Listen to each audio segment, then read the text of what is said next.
राजधानी रांची के नामकुम थाना क्षेत्र कुटियातू इलाका में अपराधी लोगों का अड्डाबाजी हो रही थी।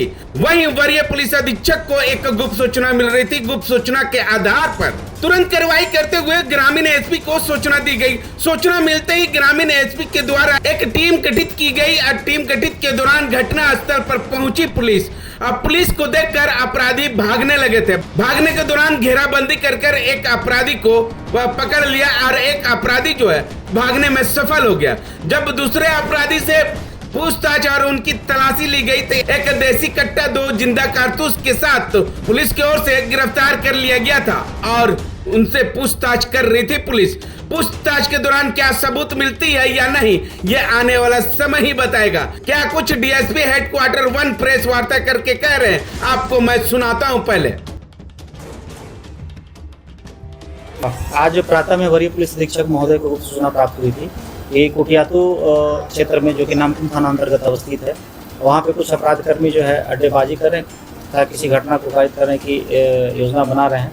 तत्पश्चात एक टीम का गठन किया गया जिसमें कि नामकुम थाना प्रभारी एवं नामकुम थाना के अन्य पदाधिकारी एवं दस्ती दल को शामिल किया गया।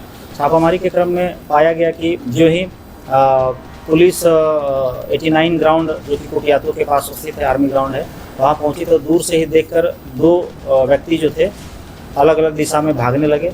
उनकी विधिवत घेराबंदी की गई। घेराबंदी के क्रम में एक व्यक्ति को पकड़ा गया तथा एक व्यक्ति जो भागने में सफल रहा।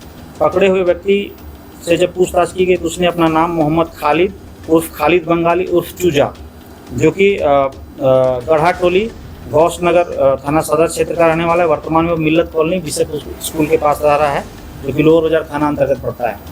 उससे उसकी जब विधिवत तलाशी ली गई और भागने का कारण पूछा गया तो उसके पास से एक देसी कट्टा बरामद हुआ, लोडेड देसी कट्टा, जिसमें कि एक गोली लोड थी और एक उसके जेब से जिंदा गोली बरामद हुई और एक एंड्रॉयड मोबाइल फ़ोन बरामद हुआ। पूछताछ के क्रम में और जब उसका आपराधिक इतिहास सर्च किया गया तो पाया गया कि पूर्व में भी वह आरोप पत्रित रहा है तथा आर्म्स एक्ट और चोरी जैसे कई गंभीर कांडों में वह आरोप पत्रित रहा है। अग्रतर पूछताछ के क्रम में यह भी ज्ञात हुआ कि सामलोंग में अराफात अपार्टमेंट के पास दिनांक 10/6/2026 को मोहम्मद शमशेर पर एक लक्षित कर गोलीबारी की घटना कारित हुई थी।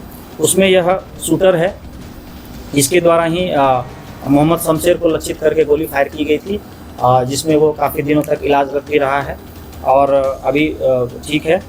और पूछताछ के क्रम में यह भी ज्ञात हुआ कि पूर्व की आपसी रंजिश के कारण जो है जिसके द्वारा मोहम्मद शमशेर पर गोली चलाई गई थी। पूर्व का ज़मीनी विवाद था मोहम्मद शमशेर और उसके पिता से। पूर्व में मारपीट की भी घटना कारित हुई थी जिसमें कि कांड भी दर्ज हुए थे।